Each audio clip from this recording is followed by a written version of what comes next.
Disco Stockholm. You see it sticking straight up and standing close to the palace and also the cathedral.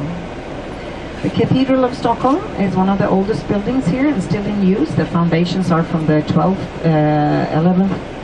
and 13th century. Has been rebuilt throughout the centuries to better match the royal palace. If you want to go inside, they will charge you a small fee nowadays. But if you say that you just want to light a candle and make a quick prayer, you can go in free. But that would mean just a minute popping in and out. The Palace of Stockholm is situated on the exact same spot as the old palace was located, but it burned down to the ground in 1697. It was a very interesting Renaissance palace, and this is more square looking, a Baroque style. It took us 60 years to finish building this palace. Not because it's so big, but because we were caught in so many wars that we just couldn't afford to finish building it. They had to add extra taxes on the citizens in order to finish building it. It's the official residency of His Majesty the King of Sweden, Carl Gustav, and also Queen Sylvia. They have the working offices here and this part on the right-hand side. But they don't live here. Since 1981, they live at another palace outside the city at Drottningholm. But the palace is quite open for tourists, and sometimes also when the king and queen have got special official engagements and audiences, state visits, etc.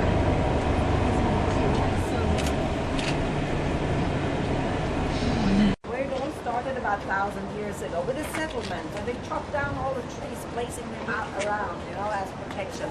Long Island, Stock, all in there, right? And they needed a small watchtower to control traffic, placed on where today's Royal Palace is located. This watchtower was enlarging to be a defense tower, and more, built throughout the centuries until the Gustav Vasa king, he placed 3 golden crowns on top of that tower, on that building, making it a royal residency and the Swedish national symbol, a capital it is. 1697, this dreadful fire that started somewhere in the attic. Well, people thought it actually was the architect of the palace, the royal architect, that had something to do with the fire, because he wanted to renew the whole palace. He could present new drawings of the new palace just after 5-6 weeks, and thought that was a little bit suspicious. But the true thing was actually that the guards that were supposed to have been controlling the heating systems, being in the open fireplaces, they have been sleeping and drinking too much, yes, so they hadn't been in control. Now the result was that the whole palace demolished, except from a small part on the northern side, and then again, after 60 years, the royal family could move in back again and having it as an official residency. Today it is, as I said, in use still. During the summertime, the king and queen usually are down in South Sweden at their private palace.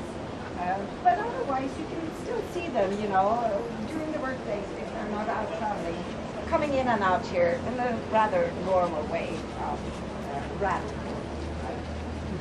The king of Sweden has no official, no political power. He is a representative figure only, so we call it a constitutional monarchy. However, we take very much interest in their doings and beings and dressings and, whatever. Yes. About $2 per person a year goes from our taxes as appanage to the royalty.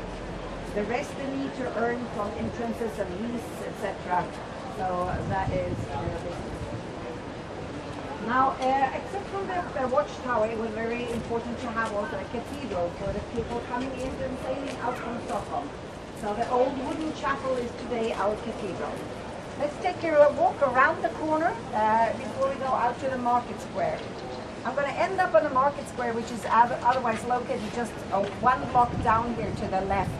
It's going to be extremely easy for you to find the obelisk again slightly after 1 o'clock.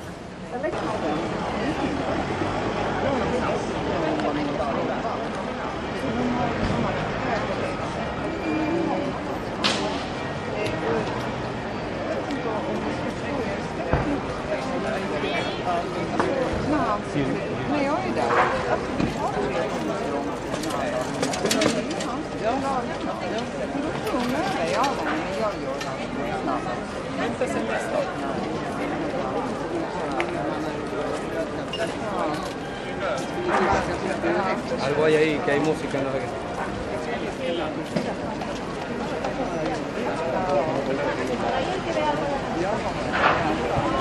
Mira que aquí vamos a dar. Bueno, pues en la calle no.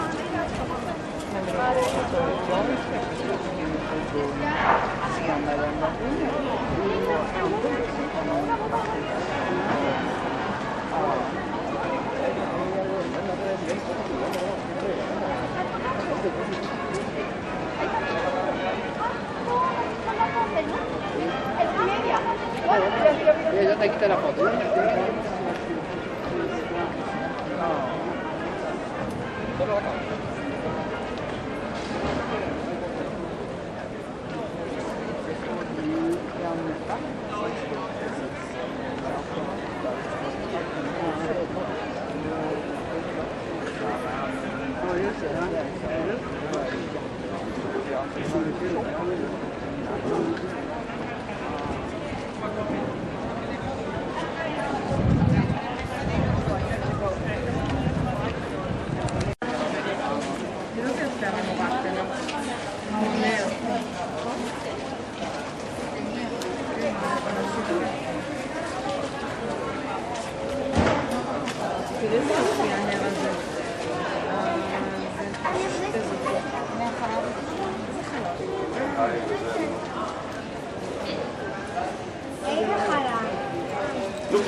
Tell me what to do. What's it called? Okay, show me the camera. Really?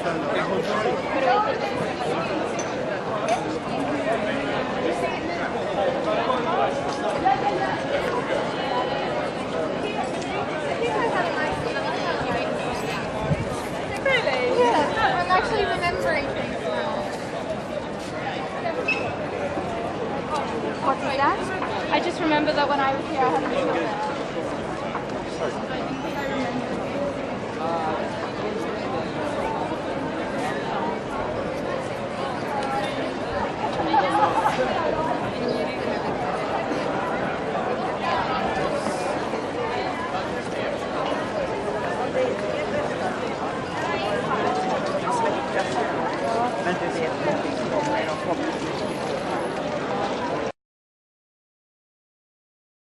Will be the way out of here, and I will be standing at which time again?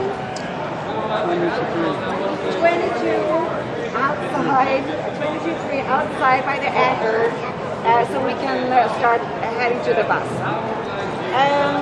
Also, there is some big black doors, and there's a sign that says exit, but we have a big clock over there as well, and black doors. There is a film there. It's a film about the founding of the Vasa, and it goes every 20 minutes, so it's 22 on the dot and 20 after. The film runs for 17 minutes. It's usually in English. If it's not, it's with an English subtitle. You can practice Spanish or Finnish or Japanese or something like that. And it's quite interesting and nicely made. We are on level 4. The 4th floor means that we have other floors, 2 and 3 below the ship. You have good exhibitions about life in the 17th century and also the creepy stuff about the skeletons and things that they found with the ship. You also have levels 5 and 6 with very good possibilities to see the ship extremely close up. And the staircases and elevators are behind the ship or on the starboard side of the ship, meaning to its right. So that's how you can move up and down in this exhibition hall. The exit on floor 4 behind the information desk. Okay? Great. So let me now start to tell you why we highlight things that we completely fail with. At least that's the kind of comment that I do get every now and then. They say, "These Swedes are funny.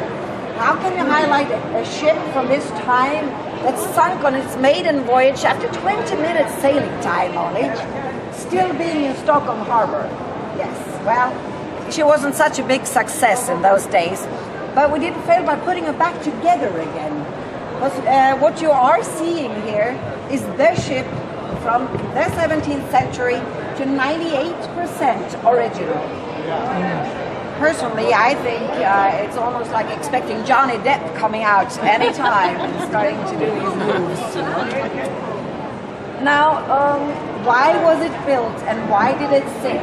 Well, let's start by telling you she was a giant in those days. The first ship ever to be built with 2 gun decks. Gustavus Adolphus II, he was a king in those days from the Vasa dynasty. And he said, well, he needed more and more ships. Of course, he was always fighting in all the wars. And maybe we could say that Sweden was a superpower in the region back then. Fighting everywhere, having great many territories around the Baltic. And finally, he was caught in a 30 Years' War. And he sent a message up to Stockholm saying, "I want a new ship that nobody has seen before. And I want it with an extra gun deck. 64 bronze cannons, 69 meters long, 59 meters tall, and 12 meters at the widest spot." She was a giant. Now, 64 bronze cannons meant that it was the whole firepower of the Polish army. And it was rather important as the king, our king, he was a Protestant, and the king in Poland was a Catholic. They were actually cousins, so they were fighting about a lot of things. He said that I want really to show that here comes the kingdom Sweden with all its great powers. Well, not so far. The 10th of August, 1628. That was the day when she set 4 out of the 10 sails here in Stockholm by the Royal Palace, slowly taking a little left turn to come out direction east, right where we were having that small photo stop today, up on the hill, if you remember, looking out over Stockholm. That's where she sunk. Now, how could this really happen? And what really made it sink? And could they really blame someone? To be continued.